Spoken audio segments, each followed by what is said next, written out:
Hello friends, നമ്മളിന്ന് F എമ്മിൻ്റെ 4th ചാപ്റ്ററാണ് ചെയ്യുന്നത്.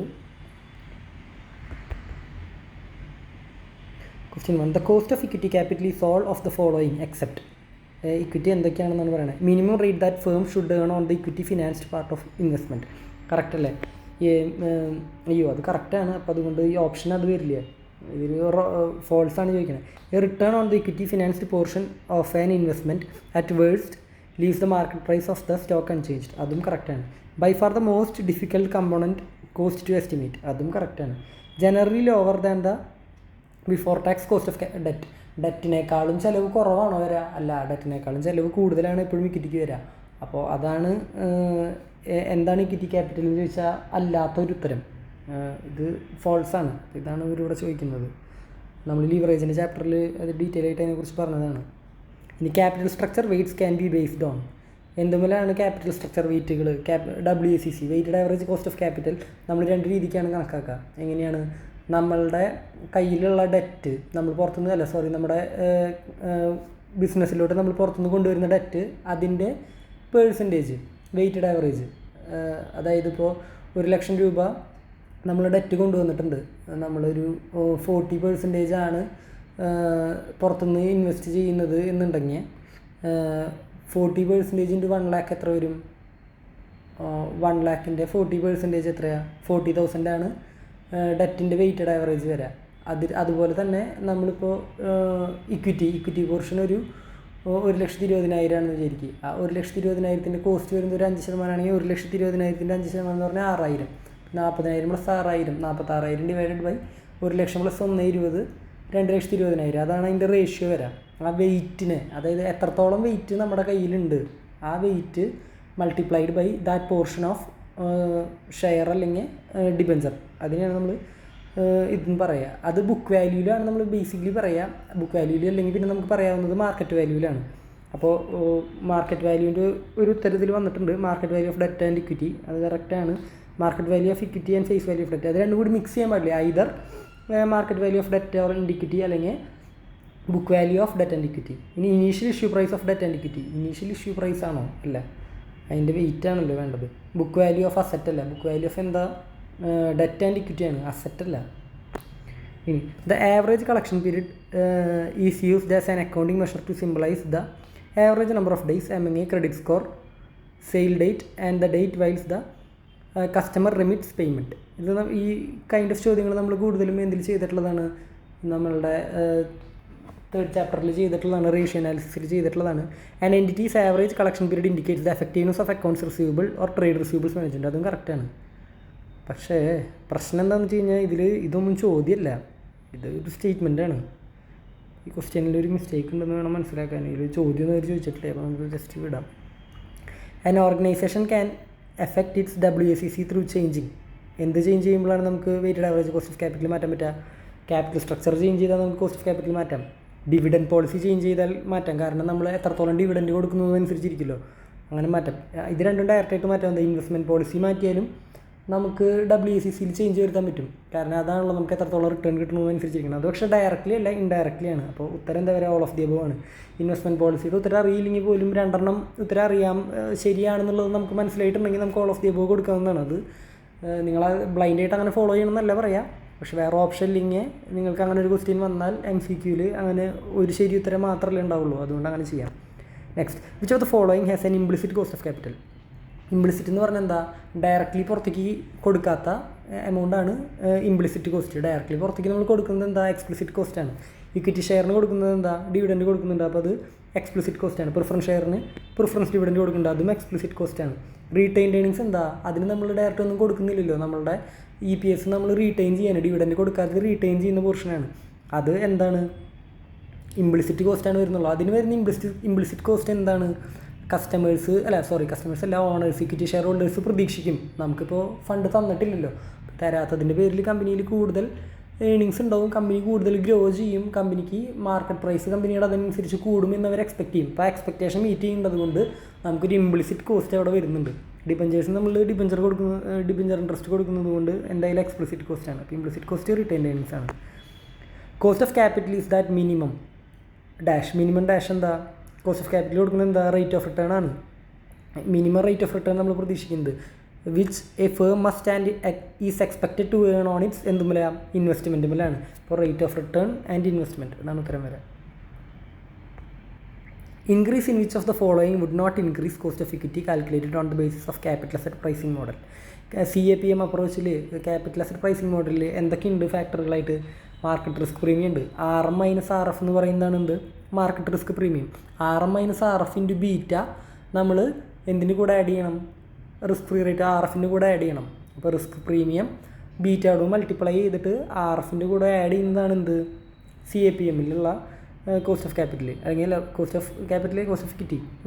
അപ്പോൾ മാർക്കറ്റ് റിസ്ക് പ്രീമിയം ഉള്ളതാണ്. Expected market rate of interest ഉള്ളതാണ്, അതാണല്ലോ RM എന്ന് നമ്മൾ പറയുന്നത്. ഇനി ബീറ്റ മൾട്ടിപ്ലൈ ചെയ്യേണ്ട ബീറ്റ ഉള്ളതാണ്. എഫക്റ്റീവ് ടാക്സ് റേറ്റ് അത് അതിലുള്ളതല്ല. അപ്പോൾ അതാണ് ഉത്തരം. Would not increase cost of ഇക്വിറ്റിയാണ് ചോദിക്കുന്നത്. ഇനി equity financing may be considered better than debt financing because of fact. എന്തുകൊണ്ടാണ് ഡെറ്റിന് പകരം ഇക്വിറ്റി ഉപയോഗിക്കുന്നത്? എന്തുകൊണ്ടാണെന്നാണ് ചോദിക്കുന്നത്. Issuance cost of equity is lesser than that of debt. തെറ്റാണത്. കാരണം എന്താ? ഇഷ്യൂവൻസ് ഓഫ് കോസ്റ്റ് ഇക്വിറ്റിയിൽ കൂടുതലാണ് ഡെറ്റിനേക്കാളും. നമുക്കൊരു ലോൺ വേണമെങ്കിൽ പെട്ടെന്ന് റേസ് ചെയ്തുകൂടെ? പക്ഷേ നമുക്കൊരു ഇനീഷ്യൽ പബ്ലിക് ഓഫറിങ് നടത്തണമെങ്കിലോ അല്ലെങ്കിൽ ഫർദർ പബ്ലിക് ഓഫറിങ് നടത്തണമെങ്കിലോ അതൊക്കെ ഭയങ്കര കോസ്റ്റ്ലി ആയിട്ടുള്ള ഒരു പ്രോസസ്സാണ്. It is more attractive for investors because of the potential for higher returns. അത് കറക്റ്റാണ്. കാരണം എന്താ? റിസ്ക് കൂടുതലായതുകൊണ്ട് തന്നെ നമ്മൾ ഇക്വിറ്റി ഷെയറിൽ ഇൻവെസ്റ്റ് ചെയ്ത് കഴിഞ്ഞാൽ കൂടുതൽ റിവാർഡ് കിട്ടാൻ ചാൻസ് ഉണ്ട്. അപ്പോൾ അത് മോർ അട്രാക്റ്റീവാണ്. Dividend is tax deductible. Dividend tax deductible ആണോ? ഒരിക്കലും അല്ല. ഡിവിഡൻഡ് പ്രോഫിറ്റാണ്. അത് ചാർജ് അഗെയിൻസ്റ്റ് പ്രോഫിറ്റ് അല്ല, അപ്രോപ്രിയേഷൻ ഓഫ് പ്രോഫിറ്റാണ്. അപ്പോൾ അത് ടാക്സ് ഡിഡക്റ്റബിൾ അല്ല. It is less expensive than debt. ഇതാണ് ഞാൻ ഓൾറെഡി പറഞ്ഞത്. ഡെറ്റിനേക്കാളും ചിലവ് കൂടുതലാണ്. അതാണ് നമ്മൾ 6th ചാപ്റ്ററിൽ ഫുള്ള് പഠിക്കുന്നത്. ലിവറേജ് എന്ന് പറയുന്ന കൺസെപ്റ്റ് തന്നെ എന്താ? നമ്മൾ ഈ ഡെറ്റുമേ എന്ത് ചെയ്യുന്നതാ? ബിസിനസ് ചെയ്യുന്നതാണ്. എന്നിട്ട് എക്സ്ട്രാ ലാഭം ഉണ്ടാക്കുന്നതാണ് എന്ത്?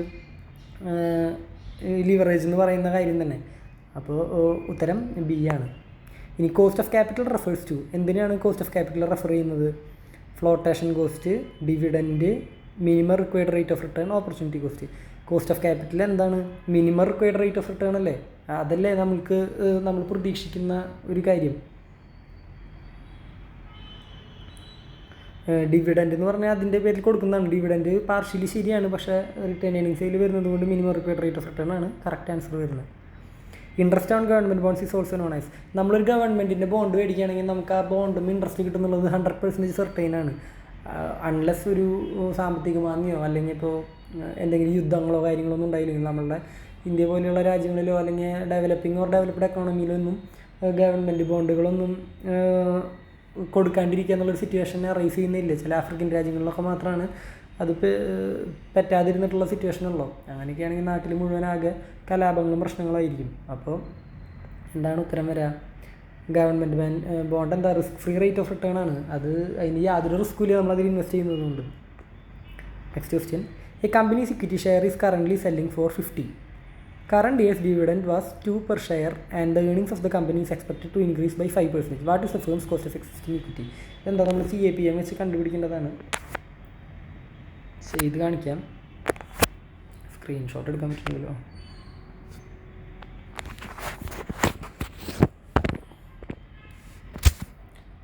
CAPM എന്താ? Risk free rate of return plus RM-RF into beta. ഇതാണെന്ത്? Risk free rate of return. Question എന്താ? കോസ്റ്റ് ഓഫ് ഇക്വിറ്റിയാണ് ചോദ്യം. അയ്യോ ഇതല്ല ക്വസ്റ്റ്യൻ, ഇതല്ല ഉദ്ദേശിച്ചേക്കണേ. നമ്മുടെ റേറ്റാണ് ചോദിക്കണേ. അപ്പോൾ ഡിവിഡൻഡ് എത്രയാണ്? നമ്മുടെ ഡിവിഡൻഡ് കറണ്ട് ഇയർ ഡിവിഡൻഡ് ആണോ? അല്ല, dividend for next year divided by എന്താണ് വരിക? സെക്കൻഡ് ഇവിടെ സൗണ്ടിൻ്റെ ഡിസ്റ്റർബൻസ് വരുന്നുണ്ട്, ഒന്ന് പോസ് ചെയ്യുന്നുണ്ട്. ഇവിടെ എന്തോ ജാഥ പോയതാണ്. Dividend for next year divided by എന്താണ് ചെയ്യേണ്ടത്? നമ്മളുടെ കറണ്ട് മാർക്കറ്റ് പ്രൈസ് അല്ലെങ്കിൽ സെല്ലിംഗ് പ്രൈസ് എത്രയാണ് വരുന്നത്? 50 രൂപയാണ് വരുന്നത്. അതിൻ്റെ കൂടെ നമ്മൾ എന്ത് ചെയ്യണം? നമ്മളുടെ ഫേമിൻ്റെ ഗ്രോത്ത് പെർസെൻറ്റേജ് ചെയ്യണം.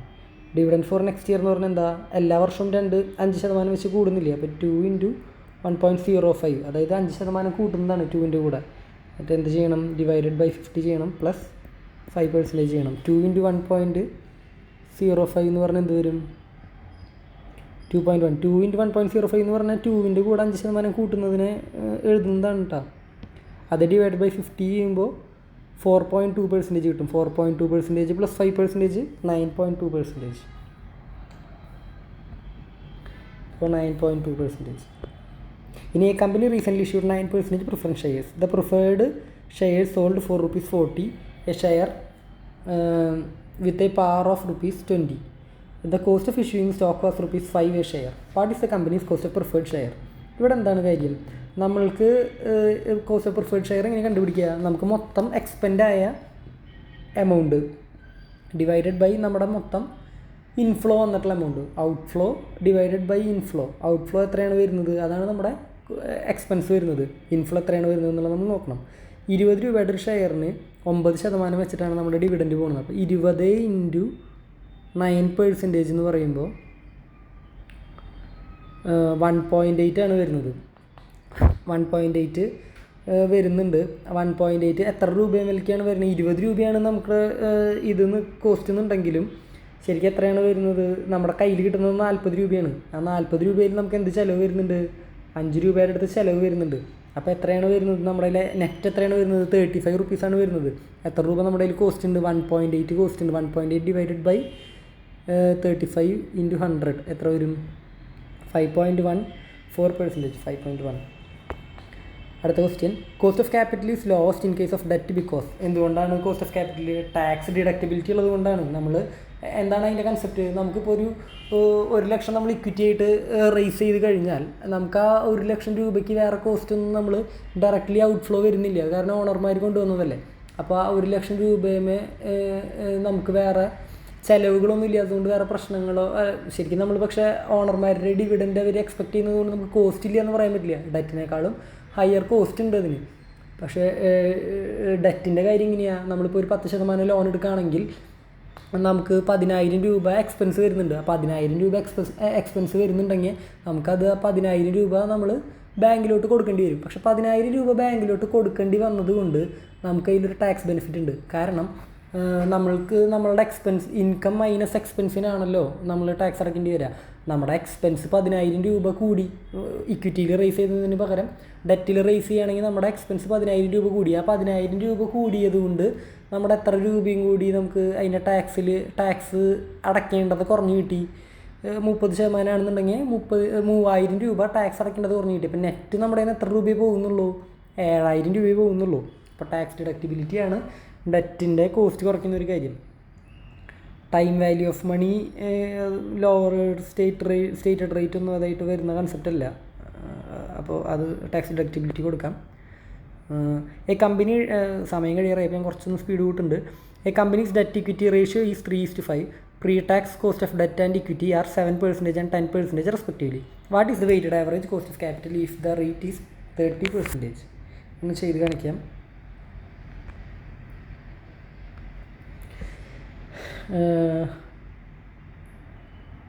ഡെറ്റ് എത്രയാണ് വരുന്നത്? ഞാനുണ്ട് ആദ്യം ഇക്വിറ്റി പറയാം. ഇക്വിറ്റിയുടെ റേറ്റ് എത്ര വരുന്നത്? 10% ആണ് വരുന്നത്. 10% എത്രയുണ്ട്? ഡെറ്റ് ഈസ്റ്റ് ഇക്വിറ്റി ആണ് എന്ത്? 3:5. അപ്പോൾ 5/8 ആണ് ഇക്വിറ്റിയുടെ പോർഷൻ വരുന്നത്. ഇനി ഡെറ്റിൻ്റെ പോർഷൻ എത്രയാണ് വരുന്നത്? 7% ആണ് വരുന്നത്. ആ 7% എത്രയുണ്ട്? 3/8 ഉണ്ട്. ഈ 3/8ലും ഇവിടെ ഞാൻ നേരത്തെ പറഞ്ഞ ടാക്സ് ബെനിഫിറ്റിൻ്റെ എലമെൻറ്റ് വരുന്നുണ്ട്. എത്രയാണ് വരുന്നത്? 30% ടാക്സ് ബെനിഫിറ്റ് വരുന്നുണ്ട്. അപ്പോൾ ഇതിന് നെറ്റ് എത്രയേ വരുന്നുള്ളൂ? 1 - 30% എത്രയാണ്? 70% വരുന്നുള്ളൂ. അപ്പോൾ എന്താണ് ഉത്തരം വരിക? 10 × 5/8. 10 × 5/8 6.25%. ഇവിടെ എന്താ വരിക? 0.07 × 3 ഡിവൈഡഡ് ബൈ 8 ഇൻറ്റു 0.7 ഇൻറ്റു 100 1.8375%. എത്ര വരും? പ്ലസ് 6.2 8.0875 0875 ആണ്. 8.09 എന്നുള്ള പോലെ ഇട്ടേക്കണം. അപ്പോൾ 8.09. While issuing new equity shares, the cost of issue is known as എന്താ? ഫ്ലോട്ടേഷൻ കോസ്റ്റ് ആണ്. In which of the following statement is false? 3 true ആണ്. Retained earnings do not involve any cost. അപ്പോൾ അതെന്താ, അത് ഫോൾസ് അല്ലേ? Retained ഏണിങ്സിന് എന്തുണ്ട്? Cost ഉണ്ട്, implicit cost ആണെന്നല്ലോ. Weighted average cost of capital is sum of total cost of debt and equity. Cost of equity is impacted by tax effect. അതെന്താ, false ആണ്. ഇത് രണ്ടും ഫോൾസ് ആയപ്പോൾ തന്നെ നമുക്ക് ഉത്തരം ഓൾ ഓഫ് ദി എബോവ് ആണെന്ന് കിട്ടി. കോസ്റ്റ് ഓഫ് ഇക്വിറ്റിയിൽ ടാക്സ് എഫക്റ്റ് ഉണ്ടോ? ഇല്ല. ഇനി weighted average cost of capital is sum total of cost of debt and cost of equity. Weighted average cost ആണ്. Weighted cost of debt and equity എന്ന് എഴുതണമായിരുന്നു. ഇവിടെ വെയ്റ്റഡ് എന്നുള്ള വാക്കുണ്ടായിരുന്നെങ്കിൽ കറക്റ്റ് ആയേനെ. അപ്പോൾ അതും ഫോൾസ് ആണ്. അപ്പോൾ ഓൾ ഓഫ് ദി എബോവ് ആണ് ഉത്തരം. ഇനി a company is considering a project with an initial cost of 1 million. The project is expected to generate ചെയ്യാം. സ്ക്രീൻഷോട്ട് ആകട്ടെ.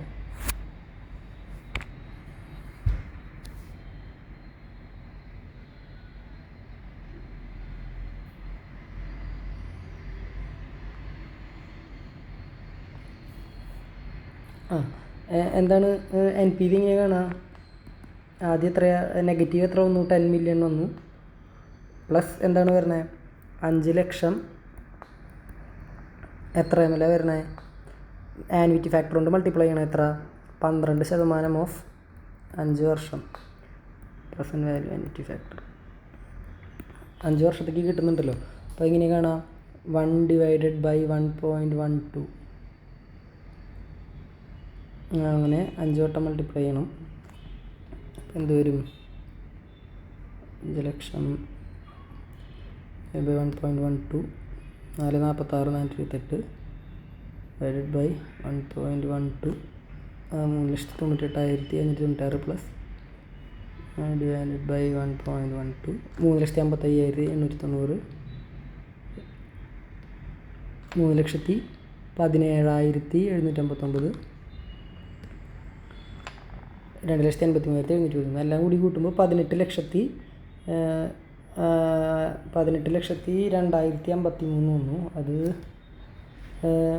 അതിൽ നിന്ന് 10 ലക്ഷം കുറയ്ക്കുമ്പോൾ എത്ര വന്നു? 8,02,052 വന്നു.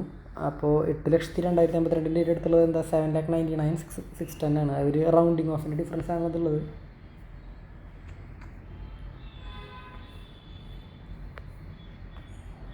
Cost of capital is highest in the case of. എന്തിനാണ് കോസ്റ്റ് ഓഫ് ക്യാപിറ്റൽ ഹയസ്റ്റ്? ഇക്വിറ്റിക്ക് അല്ലേ? ഇതിപ്പോൾ ഉത്തരം അറിയില്ലെങ്കിലും ഡെറ്റും ലോണും ബോണ്ടും ഒരുപോലെയുള്ള ഫിഗർ ആയതുകൊണ്ട് ഇക്വിറ്റി തന്നെയാണെന്ന് നമുക്ക് അസ്യൂം ചെയ്യാനും പറ്റും. ഇങ്ങനെയും നിങ്ങൾക്ക് വേറെ ഓപ്ഷൻ ഇല്ലെങ്കിൽ ചെയ്യേണ്ടതാണ് നിങ്ങൾ MCQ ചെയ്യുമ്പോൾ. A company's equity share is currently selling for 50 per share. Current year's dividend was 2 per share and the earnings of the company is expected to increase by 5%. ഞാൻ ഓൾറെഡി ചെയ്തതാണ് CAPM അപ്രോച്ച് വെച്ചിട്ട്. അപ്പോൾ എന്താ 2.1 2ൻ്റെ കൂടെ 5% കൂട്ടുമ്പോൾ 2ൻ്റെ 5% എന്ന് പറഞ്ഞാൽ 0.1 ആണ്. 2.1 ഡിവൈഡഡ് ബൈ 50. അപ്പോൾ എന്ത് കിട്ടി? 4.2% കിട്ടി. അതിൻ്റെ കൂടെ 5% കൂടി കൂട്ടുമ്പോൾ 9.2%. In order to find cost of equity under CAPM, which of this is not required? എന്താണ്? റിസ്ക് ഫ്രീ റേറ്റ് വേണം, ബീറ്റ വേണം, market price of security, market rate of return. Market price of സെക്യൂരിറ്റിക്ക് അല്ലേ നമ്മൾ കണ്ടുപിടിക്കുന്നത് തന്നെ. അപ്പോൾ ഈ 3 വേണ്ടത്. റിസ്ക് ഫ്രീ വേണം, ബീറ്റ വേണം, മാർക്കറ്റ് റേറ്റ് ഓഫ് റിട്ടേൺ വേണം. മാർക്കറ്റ് പ്രൈസ് ഓഫ് സെക്യൂരിറ്റിയാണ് വേണ്ടത്. നമ്മുടെ എല്ലാ ക്വസ്റ്റ്യനും കഴിഞ്ഞിട്ടുണ്ട്.